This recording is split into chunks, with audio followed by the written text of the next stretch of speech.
नमस्कार, मैं शंभू कुमार। आप देख रहे हैं लाइव 24 न्यूज। मेरे साथ पटना हाई कोर्ट के वकील माधव मिश्रा जी जुड़ेंगे भरत तिवारी को लेकर के। ये हाई कोर्ट में पीआईएल किए हैं और हम बात कर रहे हैं कि एक तरफ जब भरत तिवारी का एनकाउंटर हुआ तो पॉलिटिकल जितने भी लीडर हैं, मिथिलेश तिवारी ने आवाज उठाई, उन्होंने कहा कि ये गलत हुआ है। उसमें शिक्षा मंत्री मिथिलेश तिवारी, उसके बाद विजय सिन्हा, उसके कई सारे नेता इस पर आवाज हुए। संजय झा भी जेडीयू के नेता हैं, उन्होंने भी सवाल उठाया और आज एडीजी का बयान आया है कि पुलिस से गलती हुई है। लेकिन इस सारे बयान के बाद चीफ मिनिस्टर सम्राट चौधरी का बयान आया है कि सफाया तो होगा, आप लोग भले अपराधी का साथ दे लेकिन सफाया होगा। अब बताइए कि सम्राट चौधरी का जो स्टेटमेंट आया था एनकाउंटर से एक दिन पहले, उन्होंने कहा था कि पुलिस पर तुम गोली तानने वाले की खैर नहीं होगी, उसके बाद एनकाउंटर हो जाता है। सर, इतना बड़ा अपराधी तो नहीं था कि उसको पुलिस को एनकाउंटर करना पड़े। पुलिस एक तरफ करेगी एनकाउंटर सही है, दूसरी तरफ करेगी वो पागल था। कैसे देख रहे हैं? और आप पीआईएल हाईकोर्ट में जारी। देखिए, दो चार चीजों को हम आपको व्यू पॉइंट पे रख रहे हैं। पूरे प्रकरण को आप जब देखिएगा तो सबसे पहले वहां पे एक वीडियो विजुअल्स जारी होता है। वीडियो विजुअल्स जारी होता है जहां पे वो हाथ में आर्म्स रखता है। आर्म्स रखने के बाद वो अपने सिस्टम को लेके, हर चीजों को लेके, भ्रष्टाचार को लेके, करप्शन को लेके आवाज उठाते हुआ दिखता है। सिस्टम से पीड़ित वो नौजवान दिखता है। जब आप कंप्लीट कॉन्टेक्स्ट को देखिएगा, पुलिस की थ्योरी कुछ और आती है, सरकार की थ्योरी कुछ और आती है, ओवरऑल रिकॉर्ड पे कुछ और है। कंप्लीट कॉन्ट्राडिक्शन, आपको कहीं से कोई तार कनेक्टेड ही नहीं मिलेगा। आप पहली थ्योरी देखिए। पहली बार कहते हैं कि वो मेंटली इल था, उसका इलाज हुआ। तो इलाज हुआ तो प्रिस्क्रिप्शन कहाँ है, रिपोर्ट कहाँ है, कहाँ इलाज हुआ? कहीं भी आपको ये रिकॉर्ड पे नहीं है।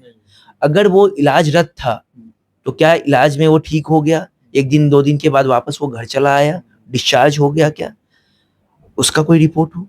अगर हो सकता है कि मेंटली इल था, हॉस्पिटल से भाग गया होगा, तो भाग गया तो ऐसा तो है नहीं कि अगर कोई पागल हॉस्पिटल से भाग जाए तो उसका इनकाउंटर कर दीजिए। और आपको बता दें कि आर्म्स हाथ में रखा हुआ था। आर्म्स अगर हाथ में रखा, और लास्ट जब वीडियो को देखिएगा तो लास्ट में वो पूरे आर्म्स को फेंक दिया है। फेंकने तक का वीडियो सबके सामने है। फेंकने के बाद वो कहीं भी गोली चलाया, एक वीडियो तो दिखा दे। हम आपको बताते हैं कि इन जनरल प्रोसीजर इस तरह की जब कार्रवाई होती है तो पुलिस अपनी एक एजेंसी रखती है जो कि कंप्लीट वीडियो फुटेज को वो रिकॉर्ड करती है। अब उनके पास ये भी है, जब भी कहीं जाते हैं रेड मारने के लिए, तो उनका एक आदमी वीडियो रिकॉर्डिंग करते रहता है। Yes, exactly. कंप्लीट नई बीएनएसएस में देखिएगा, फॉरेंसिक का अलग वो चीजें बनी है, वीडियो फुटेज, हर चीज को नए वे में उसका इन्वेस्टिगेशन का कंप्लीट वो चीजें है। लेकिन इनका कहाँ पे एक सिंगल वीडियो दिखा दें, एक सिंगल इंस्टांस दिखा दें जहां पे ये गोली चलाया हो?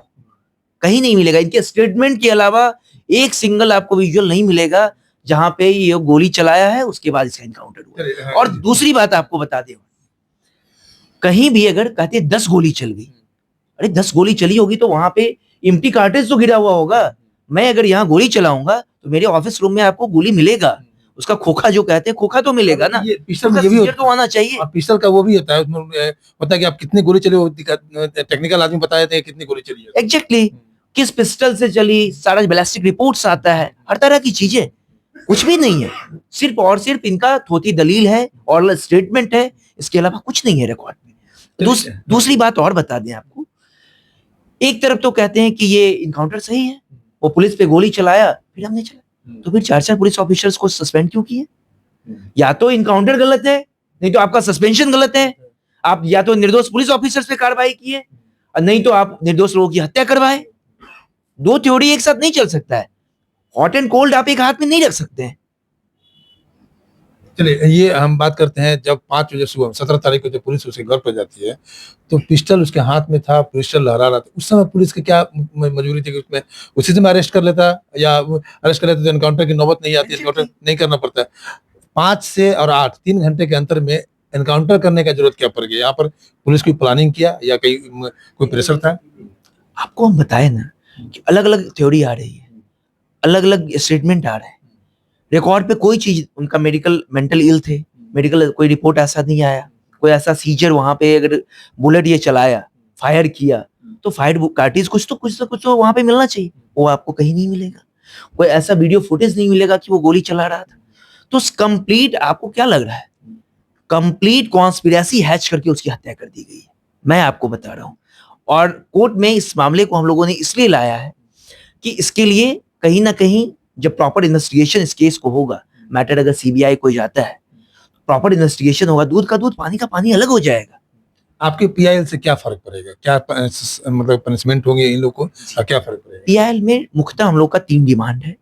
पहला है कि इस केस में जो भी एयरिंग पुलिस ऑफिसर्स हैं जिन्होंने इस तरह का फेक इनकाउंटर किया है, उनके ऊपर एफआईआर दर्ज हो, जो भी सुसंगत धाराएं हैं उसमें एफआईआर लॉन्च हो।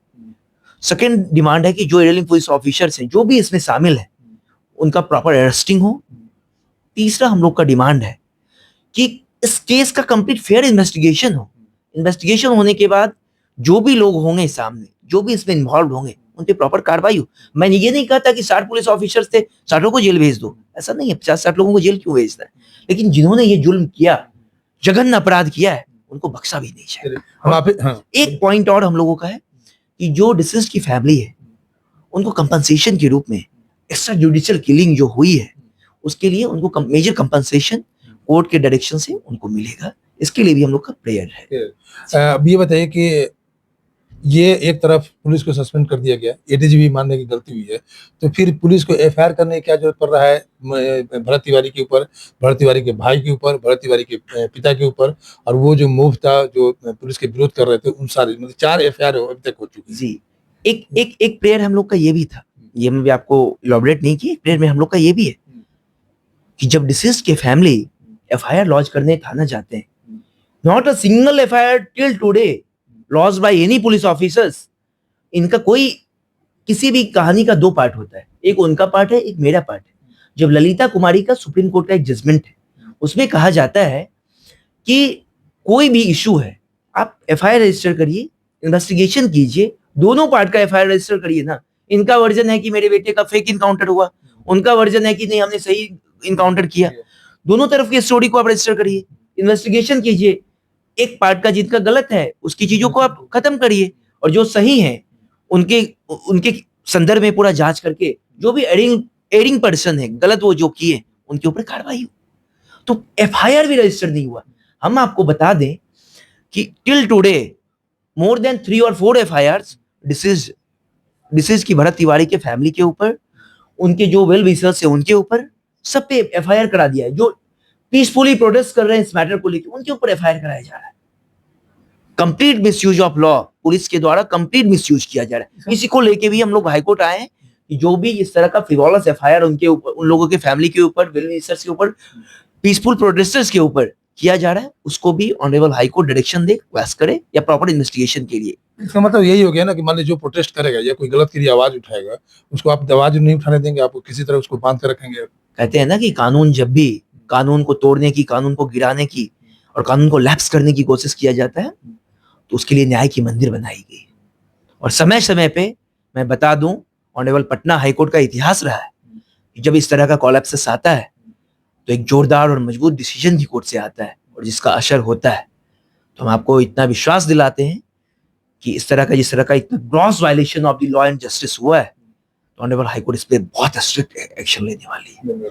हम तमिलनाडु का थोड़ा जिक्र कर लेते हैं। कोरोना काल में बाप बेटे को पुलिस के द्वारा थाने में मार दिया गया था। शायद वो टाइम रहते हुए जो पुलिस वाले को जो फांसी होने की, आजीवन कारावास की सजा होने की बात है, उनको अगर टाइम रहते बहुत जल्द अगर सजा हो जाती, शायद ये इस तरह की घटनाएं नहीं होगी, या होना भी चाहिए, उनको पनिशमेंट मिलना चाहिए जल्दी। देखिए, हम कहते हैं ना पुलिस की थ्योरी पे हम नहीं चल सकते, हॉट एंड कोल्ड नहीं ले सकते। जैसे ये लोग लोकतंत्र को ठोकतंत्र बनाने की कोशिश कर रहे हैं, हम उस चीजों पे आपको नहीं ले जाए। देखिए, लॉ एंड ऑर्डर है, हम ये नहीं कहेंगे कि आज की आज पुलिस वाले को फांसी हो जाए, क्योंकि एक न्याय संगत प्रक्रिया है। प्रॉपर, मैं कह रहा हूँ प्रॉपर इन्वेस्टिगेशन होना चाहिए। इन्वेस्टिगेशन के बाद प्रॉपर ट्रायल, केस रजिस्टर होगा, केस रजिस्टर होने के बाद इन्वेस्टिगेशन होगी, प्रॉपर ट्रायल चलेगा, जो दोषी होंगे उनके खिलाफ कार्रवाई हो। अब ये देखिए, एक राइट ऑफ फेयर ट्रायल होता है।